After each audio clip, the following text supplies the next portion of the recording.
இப்போ வந்து மெய்யழகன் படம் பொறுத்த வரைக்கும் டார்கெட் ஆடியன்ஸ் யாருன்னா 80s 90s தான். இப்போ வந்து இந்த 2K கிட்ஸுக்கும் இன்னும் அவங்கனால தான் வந்து இதால ஜெல் ஆக முடியாது. ஏன்னா அந்த லைஃப் ஸ்டைல்குள்ள அவங்க போகல. மேபி இந்த கதைகள அவங்க கேட்டிருந்திருக்கலாம்.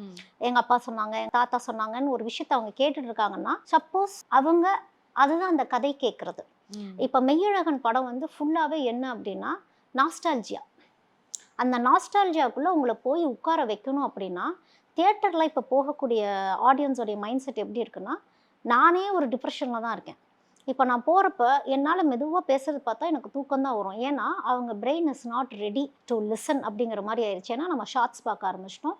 ஒரு 15 செகண்ட்ஸ்ல பார்த்துட்டு நெக்ஸ்ட்ன்னு போக ஆரம்பிச்சுட்டோம். அப்போ இவங்களுடைய வாழ்க்கைய பார்த்து நான் என்ன ஆகப் போறேங்கிறது பெரும்பாலானோருக்கு இருக்கும்.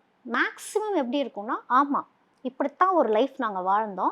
அந்த கதையே அதுதான். இப்படித்தான் ஒரு வாழ்க்கை எல்லாருமே வாழ்ந்துட்டு இருந்தாங்க. இத நம்ம மிஸ் பண்ணிட்டோம். ஏன்னா, அந்த அவசர காலத்துல அவரு அந்த பழைய விஷயங்கள் மறந்துட்டாரு. பேரே தெரியல. அப்படிங்கிறது தான். அந்த பையன் இவர ஹீரோவா பார்த்து அவன் வளர்ந்துருக்கான் அப்படின்னுலாம் ஒண்ணு இருக்கு. ஆனா, இவங்களெல்லாம் நம்ம கடந்து வந்துகிட்டே இருக்கோம். அகைன் இது வந்து ஹியூமனிசம் தான். இந்த லைஃபே எப்படி இருக்கு? ஒரு வருஷம் எல்லாரும் கஷ்டப்பட்டு வேலை பார்த்தாலும், மைண்ட் செட் எப்படி இருக்குன்னா, எங்கேயாவது ஒரு ஃபார்ம் லேண்ட்ல போயிட்டு பேசாம உட்காந்து ஒரு கைத்துக்கட்டுல போட்டுட்டு ஒரு இளநீர் குடிச்சிட்டு உட்காரணும். வேற யாரும் அதுக்கு மேல லக்ஸரியா யாரும் யோசிக்கிறது கிடையாது. என்னன்னா, at the end of the day நிம்மதி. இதுதான் வந்து மெய்யழகன். இந்த விஷயத்த உணர்றவங்களுக்கு இந்த படம் மெய்யழகன் தியேட்டர்ல வந்தப்ப யாரும் ரசிக்கல.